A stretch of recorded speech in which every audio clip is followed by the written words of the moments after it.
শহীদ দীপ্তি ভাইকে এটি প্রকাশনের পক্ষ থেকে ধন্যবাদ এবং শ্যামা উপায় আপার জন্য আমরা সবাই করতালি দিই। এখন দীর্ঘকাল ধরে গণতান্ত্রিক আন্দোলনের সঙ্গে জড়িত এবং ঢাকা মহানগরের সিটি কর্পোরেশনের সাবেক বিএনপি মাননীয় চেয়ারপারসন উপদেষ্টা মণ্ডলীর সদস্য জনাব আব্দুল সালাম, আরো এখানে আমাদের মাঝে উপস্থিত আছেন এক অত্যন্ত সফল শিল্পপতি এবং যিনি বাংলাদেশের জাতীয়তাবাদী দলের মাননীয় চেয়ারপারসন। যমুনা ইলেকট্রনিক্সের সুপার এক্সচেঞ্জ অফারে একের ভিতর 3 পুরনো বদলে নতুন নিন যমুনা ইলেকট্রনিক্স।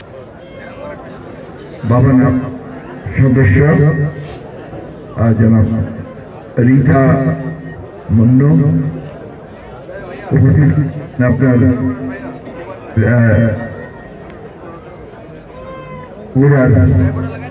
বিএনপি সভাপতি এবং বিশিষ্ট শিল্পী জনাব বাবুল আহমেদ সহ আরো অনেক গুণীজন এবং সম্মানিত এই ভাই ও বোনরা, আসসালামু আলাইকুম। আজকে অত্যন্ত আনন্দের কথা, একটি প্যাভিলিয়ন, বইয়ের প্যাভিলিয়ন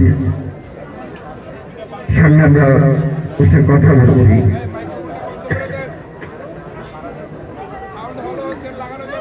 এটি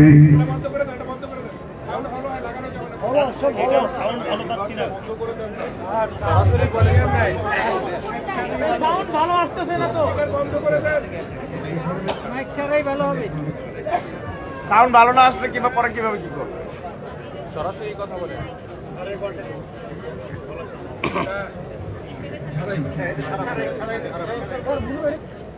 এই জায়গাগুলো আমাদের অত্যন্ত সচেতন ভাবে, বিশেষ করে নতুন প্রজন্মের কাছে আমার আহ্বান থাকবে যে আপনারা এই পরিবর্তন করার ছাত্র প্রচার যেটা ঘটিয়েছেন নতুন ভূমিকা নিয়ে সেটাকে সুসংগত করার জন্য ইতিবাচক চিন্তা করতে হবে, ইতিবাচকভাবে নেগেটিভ চিন্তা থেকে বিরত থেকে এবং গঠনমূলক পথে এগিয়ে যেতে এবং সত্যিকার অর্থে গণতন্ত্রের মূল বিষয়টাই হচ্ছে পরমাংশ, সেই জায়গাতেই আমি মনে করি যে সেই একটা সূচনা সংস্কার তো তিনি শুরু করেছিলেন। একটা বদ্ধ একটা রাজনৈতিক ব্যবস্থা ছিল একজনের শাসক ব্যবসা, সেখান থেকে তিনি এসেছিলেন মুক্ত সংবাদ। অনেকেই ভুলে গেছে, আজকে অনেকেই জানেন না যে এই বাকশালের মধ্য দিয়ে সমস্ত সংবাদ থেকে নিষিদ্ধ করা অধিকারগুলো ফিরিয়ে দিয়েছে। আর আমাদের দেশের তিনি পরিবর্তনের মধ্যে দিয়ে সংসদীয় গণতান্ত্রিক এবং তত্ত্বাবধায়ক সরকারের বিধান আমরা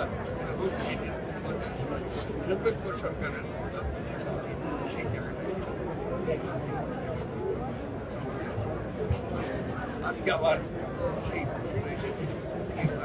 সবাই এক বাংলাদেশে যে রাজনৈতিক সংস্কৃতি, এই সংস্কৃতির এমন একটা ব্যবস্থা থাকা উচিত যাতে করে ওই নির্বাচনকালীন সময়ে নিরপেক্ষ সরকার সেটার দিকেই আমরা এগিয়ে যাচ্ছি। বিশ্বাস করি যে আগামী ডিসেম্বরের মধ্যেই বাংলাদেশে একটা সকলের কাছে এবং নিরপেক্ষ নির্বাচন অনুষ্ঠিত হবে। সেই নির্বাচনের মধ্যে দিয়ে বাংলাদেশ গণতন্ত্রের পথে এগিয়ে যাবে এবং বাংলাদেশের গণতান্ত্রিক রাষ্ট্র নির্মাণের পথে সহজ করে দেবে। আসলে আজকে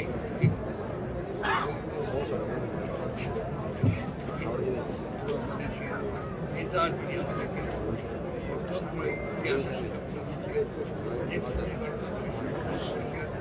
তিনি এখনো অসুস্থ অবস্থায় 6 বছর কারাগার বন্দী অবস্থা থাকার পরে এখনো এই বাংলাদেশের